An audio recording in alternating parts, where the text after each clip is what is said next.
As I grabbed the door handle, a loud shriek came out of the trees. Something was heading up the slope towards us.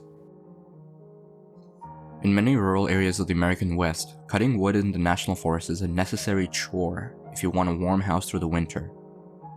Our home in mountainous central Idaho was no exception. It was normal for my dad to pick me up and my brothers up after school and head into the mountains for an afternoon of firewood gathering. My dad would fell the dead trees and saw them into chunks. My brother and I had a task of rolling the wood to the truck and loading it. We would continue this assembly line process until we had a truckload of wood, usually before nightfall. Hot, sweaty, and exhausted, we would pile into the truck cab and make our way down to the mountains. At home the next day, we would unload and split the wood and stack it into neat little rows. This process was repeated until we had a winter's worth of fuel for our house. This particular afternoon, we decided to try a different logging road on the other side of the valley. This was well outside our familiar logging area, no real reason for the change, but my dad said he wanted a change of scenery. This logging road hadn't been maintained in some time. Large rocks and fallen branches littered the path. My brother and I had to walk out in front, pushing rocks and wood out of the way as my dad lurched the truck up the switchbacks. Yard by yard, we slowly made our way up the mountain. That hike was physically brutal. As we ascended the mountain and got further into the trees, odd feelings started to set in. I wasn't sure if it was the exhaustion from the hike or something else. There was electricity in the air, like the whole mountain was buzzing at a wavelength just below my senses. In some odd way, it felt like the mountain knew we were there, and it wasn't welcome to that fact. I wanted to say something to my brothers, but before I opened my mouth, my younger brother said, "Does anyone else feel like we're not welcome here?" My older brother and I stopped in our tracks and looked back at him. Both of us nodded in agreement. This moment was broken by my dad honking and motioning us to continue clearing the path. Reluctantly, we pushed forward to a small clearing in the woods, where we finally stopped the truck. My dad, oblivious to our apprehension, or simply choosing to ignore it, grabbed his saw and went to work. As the wood was felled and loaded, I couldn't shake this ominous feeling. I noticed my brothers were taking occasional glances over their shoulders as we worked. Everyone but my dad was on edge. The sun nestled down on the trees and twilight began to set in. As the light drained from the sky, my anxiety only intensified. It wasn't until my dad unexpectedly told us to load up that a wave of relief flooded over me. I could see the tension in my brothers melt away as well. The truck wasn't fully loaded. An oddity, getting a half load was a waste, according to my dad. We would sometimes work into the dark just to make sure the truck was full, but tonight he seemed eager to head home. With everything loaded, we started down the road. Although dead tired, everyone seemed to be in a much lighter mood. We were chatting and cracking jokes while trying to blow off steam from the afternoon. We were almost out of the tree line and into the valley desert. Going down the switchbacks, you want to be careful, especially with a load. A brown blur jumped up from the downslope side of the switchback. "Shit," was the only word that came out of my dad's mouth as he slammed on the brakes. Loaded with wood and traveling downhill, there was no way to avoid smashing into the blur. The truck finally ground to a standstill. The four of us peered through the windshield. Nobody said a word. Illuminated in the yellow glow of our headlights was a crumpled body of a deer. Grumbling and cursing the deer's existence, my dad exited the truck to investigate. Doing as they were told, my brothers stayed put in the truck. I didn't listen. I followed close behind my dad. The truck was fine. We hadn't been traveling fast when we smacked the deer. Just some hair and blood on the grill guard. Hitting a deer really wasn't that unusual. The mountains were full of them. What was unusual was that the deer dropped so quickly. At faster speeds, deer could still be upright and sprinting away to die in the woods after a collision. The last burst of an adrenaline dump. This one fell over like a rag doll. Before even approaching the carcass, a deep, foul smell hit us. Deer smell bad when they're alive, but this was on a whole other level. It was the smell of decay and rot. My stomach began to turn as we got closer. My nostrils were burning. Coming up on the deer, it was clearly dead. Really, really dead. The stench was so overwhelming my eyes were watering. The body was a true horror scene. The deer's eyes were gone, replaced with a sunken hollow hole, as if to overcompensate for the absence. The tongue was swollen and black as coal. It could not be contained and hung out of the side of its mouth. The underbelly was split open, entrails and offal spilled into the dirt. In the dim headlights, it looked as though the deer's fur and viscera were moving, wiggling almost. Holding my breath, I bent down for a closer look, and my heart stopped. The deer, inside and out, was covered in maggots. It was dead alright, but our truck didn't kill it. Clearly it had been dead for days, if not weeks. I backed away retching. That electric anxiety came screaming back. My dad was always the quiet, stoic type, but right now, even in the dim headlights of the truck, I could see the abject horror in his face. His gaze wasn't on the deer, but focused down the mountain. Poorly masking the fear in his voice, he told me firmly to walk back to the truck and get inside. I obeyed without objection. As I grabbed the door handle, a loud shriek came out of the trees. Branches were shattering and breaking. Something was heading up the slope towards us. I slammed my door closed just as my dad reached the truck. Before his door was shut, he pressed on the accelerator. The truck launched forward, sending us over the deer carcass and racing down the hill. With mine and my brother screaming, it was hard to tell if the screaming was following us.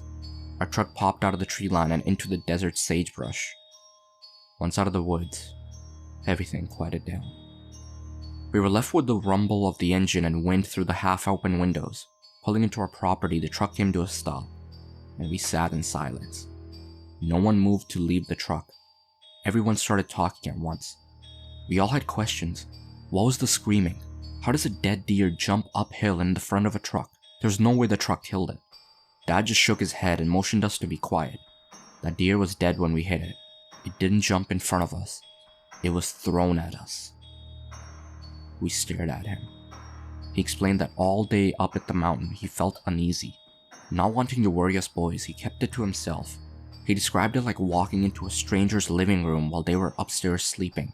That feeling never left him, and as twilight came, he happened to catch a shadow in the corner of his eye, not far into the woods, and saw figures moving from tree to tree. He couldn't focus on them long enough for a good look before they dodged behind the trees. His stomach dropped. Working hard to keep his composure, he hurried us to the truck to leave. It was after hitting the deer and discovering it was long dead that my dad pieced together what was happening. Something threw that deer to get us to stop. Before the shrieking began, he could hear something moving in the darkness beyond the road. It was a trap.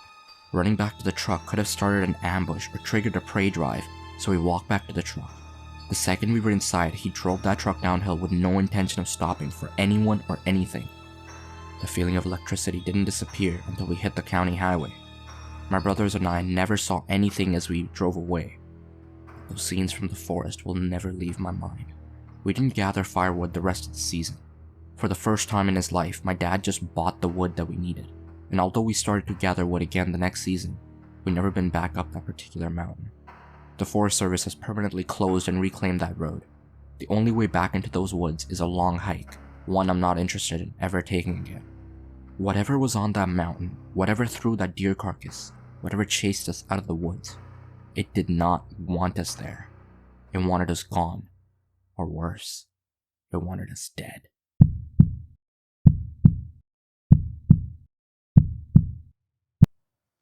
So this occurred many years ago, but it will forever stay with me and change my views on allowing my kids to ever have their own separate phone line.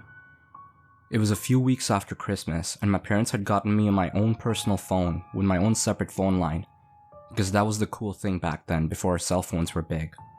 And I had given my friends the number because who wouldn't, right? Anyway, it was about 3 a.m. and I had been sleeping when my phone began to ring. I thought, that's odd. Who can be calling this early? We all have to be up for school in the morning. But all I could hear was breathing on the other end. I laughed it off as someone just messing with me and hung up. I tried returning to sleep, but my phone rang again. This time I answered it and said, "Who's this?" Nothing, just breathing again. At this point I was beginning to get irritated. I told him to stop calling me and hung up. I laid down again for about 30 minutes when my phone rang for yet the third time that morning. I was mad, so I answered and said, "This isn't funny, I'm trying to sleep. I have school in the morning. Stop calling me." This time there was a reply. It was a man's voice, sounded gravely, and he laughed and said, "I can see you. You're very pretty. Why don't you come out and play in the snow with me?" With that, I hung up and started crying. I ran to my parents' room and woke up my mom, telling her what happened, and she woke my dad up and made me tell him what had happened.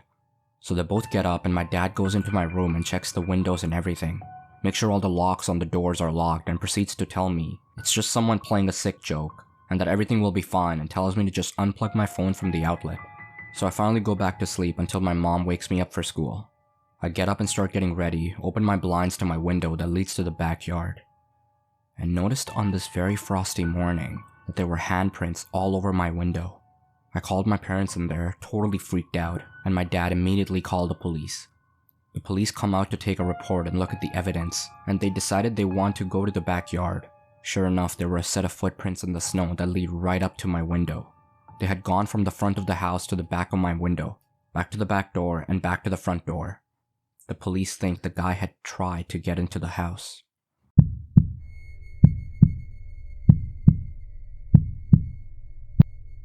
My cousin and I decided to go up a few hours north for a nice winter cabin weekend. It went great, nothing creepy at all. On our final day, we packed up at 6 a.m. and hopped in the car to get an early start on the 5-hour drive we had ahead of us. It was a foggy morning, not actively snowing, but previous snowfalls had piled up quite a bit, making the drive a little risky in the dark early hours of the morning. My cousin was driving and was chatting and listening to podcasts, not too aware of our surroundings. We were about 20 minutes into the drive when, unfortunately, the car skidded off the road a little bit, and we very slightly grazed a tree. We got out to take a look, and by some miracle, there was no damage or anything on the car. As my cousin and I started to laugh with relief, we were just thanking our luck. I shielded my eyes because of some idiot with their crazy high beams coming up behind us. So obnoxious. My cousin laughed, starting to open her door to step in when the blinding headlights car honks and continues to keep at it as they approach us. My cousin and I look at each other super confused, but quickly hopped back in the car. The car begins to slow down and we're able to see a man in the driver's seat, and he finally takes his hands off his horn and pulls up right next to my cousin's car, which is really dumb because we were off-road and it was pretty slippery. He rolls down his window and motions for my cousin to roll down ours. We figure it's fine because he's still inside his car and we're in ours. "Hey there, ladies. In a rush this morning?" He laughs. Not really, just trying to get home. Can we help you with something?" "Oh no, I just noticed you dropped something about 2 kilometers back. It fell out of your trunk." My cousin turned to look at me. "Did you shut the trunk when we left?" "Yeah, dude, obviously," I replied, and knowing the way the car is shaped, we would have seen and definitely heard an open trunk. "No thanks, sir, I think you might have us mixed up with someone else," my cousin said, and immediately rolled up her window. This man just gave off bad vibes.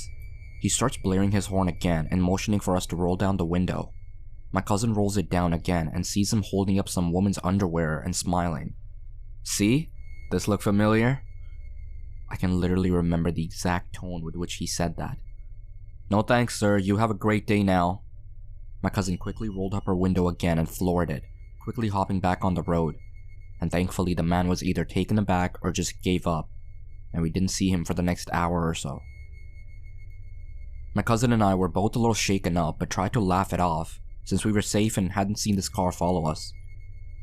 About 2 hours into our trip, we got off at an exit to fill up gas and grab some breakfast at a Starbucks. My cousin and I mobile ordered, and I was gonna quickly run in to grab our food and drinks.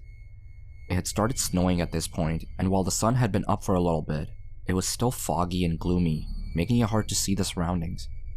I ran in, and as I reached for our food, someone's arm reached over mine to grab a napkin, and I instantly flinched back. When I looked up, I truly almost shat myself. It was the same fucking man. Despite him never getting out of the car, he did have his headlights on, and I was able to get a clear view of his face. It was him. I was sure of it. "Well, look at us, just like old friends." He smiled at me. I immediately looked down, grabbed my food, and started walking out of the store. As I left, I heard him talking to the barista saying, "See that booty queen? That's my beauty queen." What the fuck? I almost had tears in my eyes because I was so terrified. I power walked back to the car, almost tripping outside because I was so scared and not walking like a normal person. I hopped in and screamed, "We need to get the fuck back on the road. He's inside the fucking Starbucks."